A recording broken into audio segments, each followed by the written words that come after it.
दोस्तों मैंने कुछ दिन पहले अपने अकाउंट में एड्रेस चेंज करवाया था जिसका मुझे मैसेज भी आ चुका है। यहाँ पे देख सकते हैं, dear customer, address has been changed in your account number. देख सकते हैं ये हमारा अकाउंट नंबर है। मेरा तो एड्रेस चेंज हो चुका है। तो आज की इस वीडियो में पूरी तरीके से आपको गाइड करने वाला हूँ कि अगर आपको भी अपने बैंक खाते में जो एड्रेस डाला हुआ है उसको चेंज करवाना है तो क्या प्रोसेस है, कौन कौन सा डॉक्यूमेंट लगता है, कितने दिनों का समय लगता है, इसमें परेशानियां क्या होगी, आपको क्या क्या सावधानियां रखनी है, सब कुछ बताऊंगा। तो प्लीज़ वीडियो को लास्ट तक देखिएगा। चलिए जान लेते हैं। बात करें दोस्तों सबसे पहले कि अगर आपको अपने खाते में एड्रेस चेंज करना है तो उसके फ़ायदे क्या हैं, आप चेंज क्यों करवा रहे हैं। चेंज इसलिए करवा रहे हैं क्योंकि जैसे मान लीजिए 5 साल पहले आपने खाता खुलवाया था तो आपके आधार कार्ड में कुछ और एड्रेस था, लेकिन अब आप कहीं और रहते हैं। क्योंकि होता है ना, 5 साल में हम कहीं और चेंज कर देते हैं। तो अब क्या होगा कि आपके आधार कार्ड में भी एड्रेस आपने चेंज करवा लिया होगा। बैंक क्या करता है कि अगर आपका एटीएम एक्सपायर हो जाए या फिर अगर आपको चेकबुक की ज़रूरत है तो वो आपकी रजिस्टर एड्रेस जो है आपका अकाउंट के साथ उसी पे भेजता है। तो आपका एड्रेस तो चेंज हो चुका है, आपके पुराने एड्रेस पे अगर जाएगा वो तो आपको नहीं मिल पाएगा, इसीलिए हमें एड्रेस चेंज करने की ज़रूरत पड़ता है। तो अब बात कर लेते हैं पहले नंबर पे कि आखिर कौन सा डॉक्यूमेंट लगता है। तो दोस्तों एड्रेस चेंज करने में सिर्फ एक डॉक्यूमेंट लगता है। अगर आपके आधार कार्ड में जो एड्रेस आपको रखना है वही वाला एड्रेस है, यानी आधार कार्ड में जो आपका एड्रेस है वही एड्रेस अगर आपको रखना है तो सिर्फ आधार कार्ड देंगे तो आपका काम चल जाएगा। जैसे मान लीजिए जहाँ पे आप रहते हैं वहाँ का एक ना एक तो प्रूफ देना पड़ेगा, लेकिन सबसे बड़ा प्रूफ है आधार कार्ड। आपको पता हो कि आज के डेट में सिर्फ आधार कार्ड, पैन कार्ड से खाता खुल जाता है केवाईसी के थ्रू।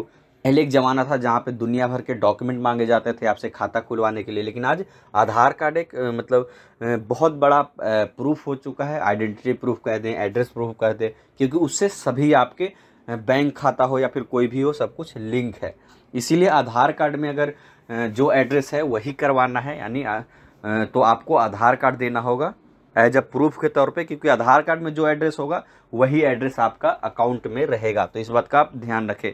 तो डॉक्यूमेंट में आपको समझ में आ गया हो कि आधार कार्ड आपको देना है। वही बात करें कि आधार कार्ड के साथ साथ और क्या देना है, तो आधार कार्ड के साथ आपको कुछ नहीं, अगर पासबुक आपको चाहिए होगा, आपके बैंक का पासबुक, उसके साथ आपको ब्रांच में जाना है और आपको बताना है कि मुझे मेरे अकाउंट में एड्रेस चेंज करना है। तो आपको एक फॉर्म देंगे, हो सकता है कस्टमर रिक्वेस्ट फॉर्म दे या फिर एक और फॉर्म आता है एड्रेस चेंज का वो दे। क्योंकि कस्टमर रिक्वेस्ट फॉर्म अगर आपको मिलता है तो उसमें बहुत सारे ऑप्शन होते हैं, mobile number change, email ID change, address change, chequebook issue, यानी बहुत सारे सर्विस उसमें आपको मिल जाते हैं। तो अगर उससे वो मिल गया तो उसको भर के दे दीजिए। जो भी आपको फॉर्म देते हैं उसको अच्छे से भरना है और उसमें आधार कार्ड की फ़ोटोकॉपी लगानी है और ब्रांच में जमा कर देना है। जमा करने के बाद आपका काम ख़त्म हो जाता है। यहाँ से ब्रांच में जो काम कर रहा है उसका काम शुरू होता है।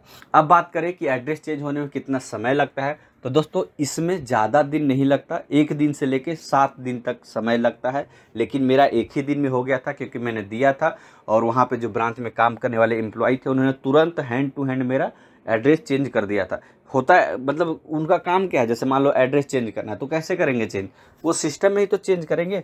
तो सिस्टम में जिस दिन चढ़ाएंगे, जिस दिन एंट्री करेंगे उसी दिन आपका चेंज हो जाएगा एड्रेस। अगर वो 3 दिन अपने पास ही फॉर्म रखते हैं अपने ड्रॉर में तो आपका 3 दिन नहीं होगा, 10 दिन रखते हैं तो 10 दिन नहीं होगा। लेकिन एक लिमिट बनाया गया है 1 से 7 दिन तक। तो जब भी वो एंट्री करे, जैसे मान लीजिए आपने तुरंत उनको दिया, आपकी जान पहचान अच्छी है, बॉन्डिंग अच्छी है, पर्सनल रिलेशन अच्छे हैं, तो हो सकता है तुरंत ही कर दे। जैसे मोबाइल नंबर भी चेंज करना होता है तो तुरंत उनको तो सिस्टम में डालना है, पुराना वाला हटा के नया वाला एंट्री करना है, तो उसी तरीके से चेंज होता है। तो उनके ऊपर डिपेंड करता है, लेकिन 7 दिनों से ज़्यादा का समय नहीं लगेगा। अगर 7 दिन से ज़्यादा का समय लगता है तो आप तुरंत ब्रांच में विजिट कीजिए और बताइए कि मेरा ये अकाउंट है अभी तक चेंज नहीं हुआ है, आप कंप्लेन कीजिए, आपको समाधान ज़रूर मिलेगा। तो मुझे उम्मीद है कि आपको सारा डिटेल समझ में आ गया होगा। फिर भी कोई डाउट है तो कमेंट सेक्शन में बताइए। अभी के लिए इतना ही। Thank you for watching.